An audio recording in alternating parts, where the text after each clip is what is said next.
Hello, everybody. Welcome to the Belvedere College Newsletter interview with Davy Lalor from the class of 2013. I think we're going to have a lot to learn about what he's been doing since leaving Belvedere and what he's gotten out of being at the college. So to start off with a general question, in terms of, first your university experience, and then beyond that, generally, what has your journey been after leaving Belvedere? It's been a road, I suppose, that a lot of Belvedereans would have gone on. I finished school in 2013.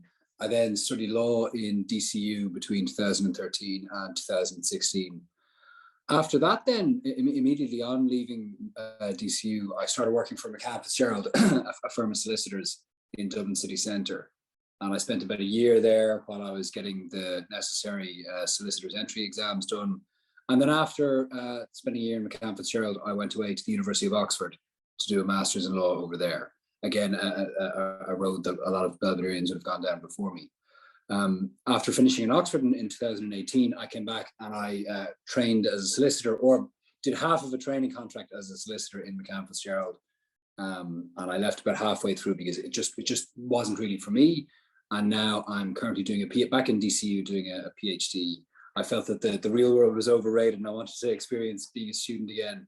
And I'm also training to be a barrister on a part-time basis in the King's Inns. And I'll start practice then in the law library in October 2022, all going to plan anyway. So having gone to Oxford and having gone to DCU in two different stints, I mean, what would you say that I guess you gained from that, or what would you say were the biggest differences in those two institutions and the education in law? Between DCU and Oxford? Yeah, I mean, DCU undergraduate law degree, you tend to do a lot of doctrinal work, so you tend to just learn a lot about what the law is, albeit the DCU is very good at trying to teach you how law impacts upon society as well. At master's level then, in Oxford, it was all about exploring a few subjects in quite a bit of detail. So I specialized in constitutional law and in legal theory. So that involved reading a lot of obscure books and articles that nobody else really will read. But I found both experiences very, very beneficial. And I suppose the main reason I wanted to do the master's after finishing my undergraduate degree was I really thought I wanted to develop a specialization in those two areas, constitutional law and legal theory. And ultimately they're the areas that I'm now doing my PhD in. Yeah, so I mean, without getting too esoteric, of course, I mean, what is it about constitutional law that interests? I mean, most people, when they think about law that aren't involved in it, they think about, criminal law or maybe commercial law. So what was it why do you care about constitutional law, I guess? Yeah, it's a good question. I think it started in undergraduate. I had a very good teacher in constitutional law, Dr. Tom Hickey. He's now actually my PhD supervisor in DCU.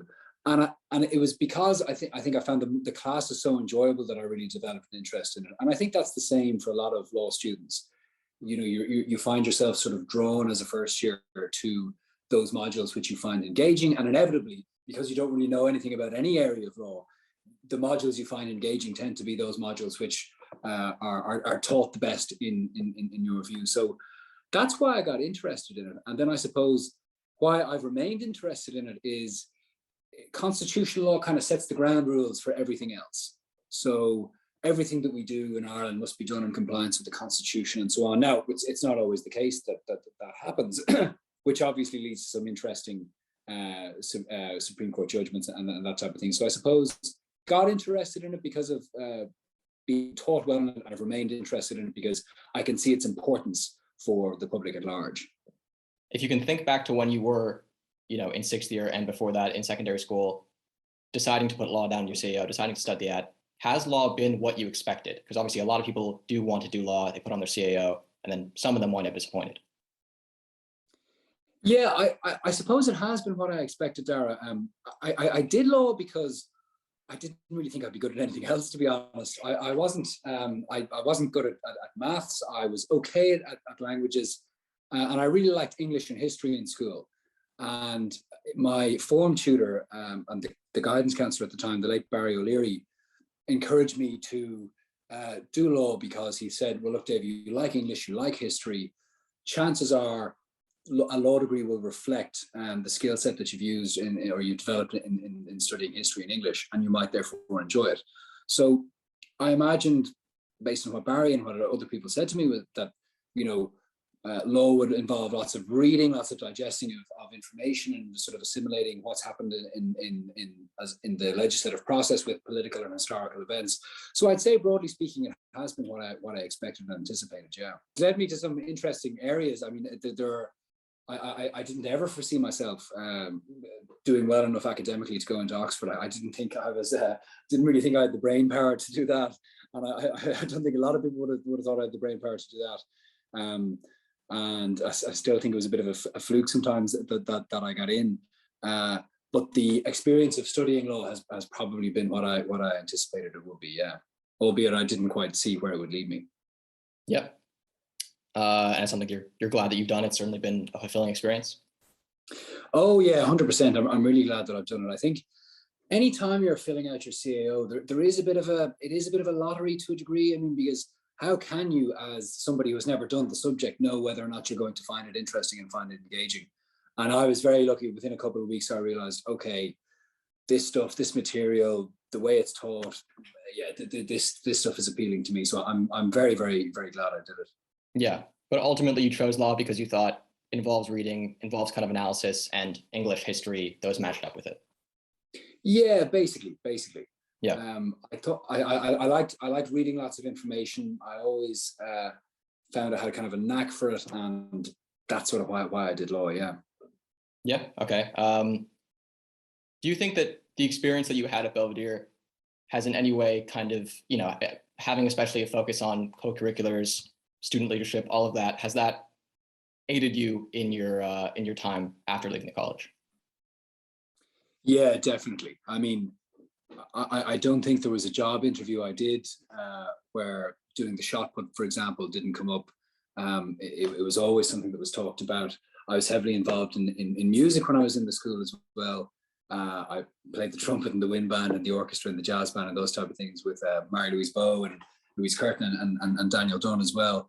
And all of those things all were talked about at interview stage. And then I think the skills as well that you learn doing those sort of co-curricular activities, they help you as you're going through your career, you know, sport, a lot of self-discipline involved, time management, all those things. And when employers look at that and they see that you've been able to hit a certain level of academic, like as in when I say a certain level of academic standard, you know, you did enough to get into college, you did enough to get through your degree, and then they see these extracurricular things, I think then they think, okay, yeah, this is somebody who maybe can get himself out of bed in the morning and turn up for us and do a decent job. Yeah. So I think that leads quite well into your time at Belvedere and the reflection that you've had on it since then. So, I mean, when you think back to experiences that you had, maybe co-curriculars, but even just in general in the college, what are the memories that you're most fond of from your time at Belvedere? What are the memories? I think it's probably days out in Tullamore and Santry with the school's athletics team.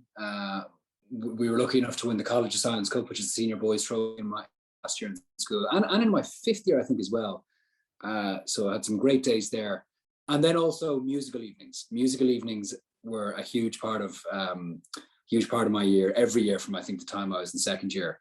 It's part of the choir in second year, and then the orchestra and whatever else in the wind band. So I used to always love the musical evenings, and the array of talents on show that you would see was quite remarkable. I remember one year, I can't remember the student's name for the life of me, but he was the year behind me at the time when I was in sixth year. But he had arranged an orchestral arrangement, which I just thought that was kind of mind blowing to me as somebody who was struggling to just be able to play. So musical evenings and athletics events are probably the two things that stand out to me. And then in fifth year, God, there's actually so many. There was I was involved in shows as well at junior cycle level with the late Jerry Haw, and then with Leslie Byrne and others. In my fifth year, we put on a production of The Three Musketeers, and I was Cardinal Richelieu. And that was tremendous fun. I really enjoyed that. Yeah, God. So there's quite a few, but probably musical evenings and track and field competitions are what stands out.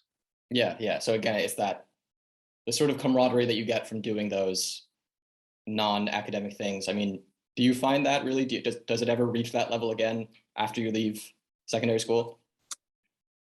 It has, yeah, but generally in events that I only got a skill set for having gone to Belvedere. So I wouldn't have been able to do the shot put had I not gone to Belvedere. And I ended up doing that throughout my time in DCU and in Oxford as well. And I was part of some great days at university level and great nights out afterwards as well as a result, as part of athletics teams in DCU and in Oxford. Yeah. So sorry, where was it? What were we talking about there? We were talking about oh yeah, does it ever reach the highs again? Yeah, it probably does. It probably does. But it's all been the same sort of stuff that I've enjoyed the most. All those sort of performance related things, be they sport or maybe sort of co-curricular things in college, like debating or moot courts, that kind of thing. Yeah, they're the type of things that stand out, I suppose. So it was the things that you still kind of get the most enjoyment from are the ones that the skills that you nurtured and cultivated, when you were at Belvedere. Absolutely, yeah, absolutely.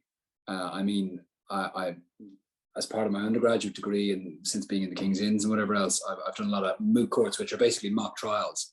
Yeah. And the skill set I picked up for that, that was in doing a lot of acting in school and doing lots of work on the stage and being able to be in front of a room and speak publicly without getting nervous and that type of thing. And then debating would have taught me sort of those ability to give me those abilities to think on your feet and that type of thing. And then obviously the shot put is directly relevant as a result of the coaching I would have had from Phil Conway. Your experience in shot put, I guess, what was your journey? How did you get involved in it? And how was it? How did I get involved in the shot put? I think it was literally a case of Phil in first year, just when the new first year is coming in, standing in the yard and thinking, well, there's a large boy. Let's get him down to see if he can throw anything do anything useful with the shot put. And it was literally that simple. I came down to Distillery Road when I was in first year. Phil put a shot put in my hand. I was handy enough all the way through. Got Leinster medals, Irish schools medals, that type of thing. Never any great shakes internationally. There's guys who are far better athletes than me in my year group, and then in other year groups there's some terrific athletes. But yeah, it was literally that simple of Phil standing in the yard and picking out the big guys. Big guys go throw, skinny guys go run. That's how it works. Yeah, I think the same mantra still applies. Yeah. So I mean, in terms of academics, I mean, certainly as a sixth year, I think something we talk a lot about is being stressed, and it can weigh on people a lot. So when you do think back, how did you manage shot put, drama, music, and still trying to focus on academics and making that as successful as possible? Yeah, I mean, a big part of it was I had very, very supportive parents. I mean, God, my parents would, there's all sorts of weekend activities that my parents would give me lifts to and from just to speed up the time management process, because I was living in Skerries at the time. That's where my family are from. And Skerries into the city centre, it's 20-minute walk to the train station, it's 40 minutes on the train, it's 20 minutes again up to school. So all that time adds up. So my parents were very generous with lifts and that type of thing. So that was probably the main support that I had. And then when it came to balancing it, it was difficult at points. But I always found that if I was just upfront with teachers about saying, look, I've got this on, I've got that on, that they were always accommodating as long as you did the work in the end and did it to the required standard. But I suppose it was just a case of self-discipline, aggressive time management, doing things like doing night study, for example. I would have done night study in my sixth year, and that was a huge help, because I was one of these guys. If I had to spend an hour on the train going home, once I got off the train, I was ready to fall asleep. So lots of support from parents, teachers, and then little strategies like going to night study and getting the work done while I could. Yeah, absolutely. And thinking back to when you were coming in first year, a long time ago, of course, I think you took advantage of the college as much as anyone can, but what would be one piece of advice that you would have given to yourself back then? Get involved. Just get involved, because all the friends I keep in touch with really are the friends I made in those co-curricular activities. Like even one of my best friends from my class, we only really became pally when we started doing music events together and that type of thing. And then I met up with my athletics friends. Getting involved makes your experience so much more enjoyable. Yeah. I think you were cutting out a bit there, but yeah, I mean, you were saying that the strongest friendships you had were the ones that you got from being involved. So Yeah, so getting involved, and then yeah, I suppose what I tell myself as well is just relax a little bit more. I was a very highly strung young man. I was always trying to do things, at 100 miles an hour or whatever else. So just, trying to, it's very difficult when you're 13, 14, 15, 16, 17, 18, just realize things will probably be okay if you approach them in a diligent fashion. But yeah, that is something I would tell myself, is just to take a chill pill a bit more. yeah. I think that'll probably apply to this next question as well. I mean, what you would say to your sixth year self, maybe just after you did the leaving cert, or just as you were leaving the college, having now had all the experience afterwards, what did you wish that you had focused on, or what would you have said to yourself then? Again, just that thing of taking it a little bit more easy. When my leaving cert initially didn't go the way that I wanted. I didn't quite get the points that I wanted. I'd hoped to go to UCD. Now I think having gone to DC was probably the best thing that ever happened to me, and I'm incredibly happy there.